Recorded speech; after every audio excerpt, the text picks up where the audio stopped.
छत्तीसगढ़ कांग्रेस ने विधानसभा मानसून सत्र के लिए तगड़ी तैयारी की है। प्रदेश कांग्रेस अध्यक्ष दीपक बैज ने कहा कि मानसून सत्र ऐसा ना हो कि मंत्रियों को सदन से भागना पड़े। विधायकों के साथ नेता प्रतिपक्ष के मार्गदर्शन में कांग्रेस सदन के अंदर लड़ेगी, कांग्रेस पार्टी सदन के बाहर भी लड़ेगी।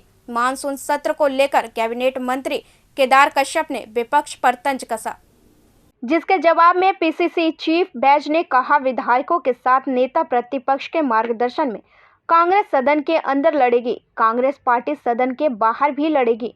इस मानसून सत्र में कांग्रेस का जबरदस्त प्रदर्शन होगा। हम सरकार के पास जनहित के मुद्दे लेकर जाएंगे। गुजरात मॉडल पर मैं शुरू से कहते आ रहा हूं, फिर भी मैं कह रहा हूं कि नक्सल नीति पे सरकार का कोई स्पष्ट नीति नहीं है और सिर्फ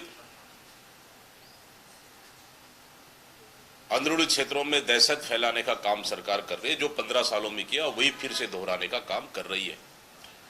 आज लोग बस्तर क्षेत्र के आदिवासी जंगल जाने को डर रहे हैं। इमली, महुआ, टोरा बिनने को लोग डर रहे हैं।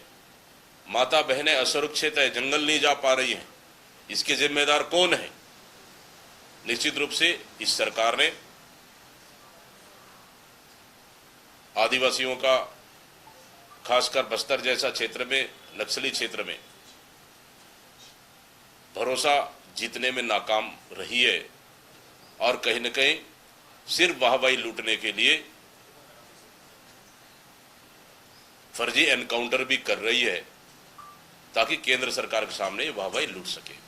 गुजरात मॉडल छत्तीसगढ़ में भी अपनाने की तैयारी पर पीसीसी चीफ दीपक बैज ने कहा कि गुजरात मॉडल देश में फेल हो चुका है। इस फेलियर मॉडल को बीजेपी सरकार यहां लागू करना चाहती है।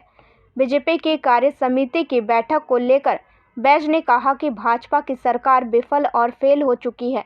इसी घबराहट और डर की वजह से एंटी इनकम्बेंसी से बचने के लिए बैठक कर रहे हैं। जनता सरकार से त्रस्त हो चुकी है। इन बैठकों से कोई फर्क नहीं पड़ेगा। CCN सार्क न्यूज के लिए रायपुर से कुलभूषण सिंह की रिपोर्ट।